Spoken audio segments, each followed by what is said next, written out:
Friends, even as we speak, the flames of the fire in Los Angeles continue to rage. Thousands of homes have been lost, communities decimated, $52 billion of loss in property, 5 precious lives have been taken by these terrible fires, and firefighters continue to do their best to get this fire under control. And yet, before these flames have even gone out, anti-Semites, like anti-Semites always do, have done their best to cynically use tragedy and human suffering to fan the flames of hate against the Jewish people. From Mehdi Hassan already saying that the reason for these fires is that the fire department didn't have enough money because all the money has gone to Israel, to Code Pink saying, well, look, in almost a religiously zealot way, saying, well, look, since the homes in Gaza have been decimated, therefore it's an eye for an eye, or whatever it is, it's a measure for measure, that the homes in Los Angeles are burning. Any mind twist that they can come up to blame Jews and to shift the legitimate pain of people, the legitimate tragedy, the legitimate feelings of loss that are taking place, that we're all experiencing in varying levels about what's going on in Los Angeles, taking that and trying to change it into hate, change it into absolute animosity against Israel and our support for Israel, and ultimately it's against the Jewish people, because this is not a new trick.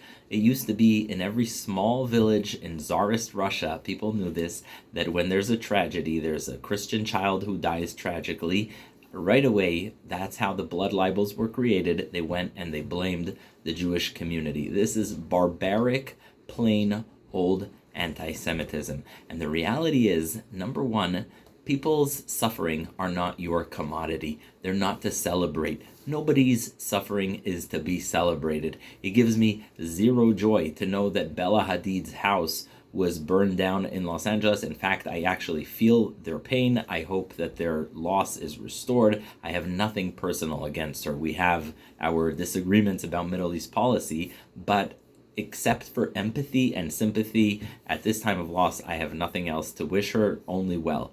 And the point is, no one else's loss, no one else's pain should be weaponized. But what we've seen over the past year and a half, since October 7th, is the commercialization of pain and loss, using the loss that people in Gaza are experiencing, using the loss that people around the world are experiencing, and channeling it against the Jewish state and against the Jewish people. And that's something we should not tolerate.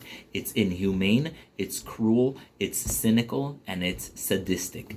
People's pain is not your commodity. And yet, time and time again, we've seen organizations look at Gaza and say, okay, how can we use this for our purposes?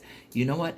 If you really care for the people of Gaza, here's what you should do. You should demand Hamas step down. Because just like in Berlin of 1945, Hitler's refusal to step down is what caused Berlin to be destroyed completely when he could have surrendered and made sure the city was spared. So too today, Hamas not stepping down is causing destruction in Gaza. And yet we've seen people cynically use and actually exacerbate the suffering of the people in Gaza for cynical political purposes. Do you think the people who claimed to care about Gaza continued to protest on campus once the semester was over? They didn't. Why? Because once the Cancun resorts were opened and once Cape Cod was open again, they weren't to be seen. And so it was used during the semester to weaponize hatred and just to garner animosity towards Israel, towards Jewish students, and we cannot stand for that. So what's happening right now is what they've learned over the past year and a half. Over the past year and a half, there's a group of people who became professional hate mongers, using human suffering to channel it to hate against the Jewish people, against the state of Israel.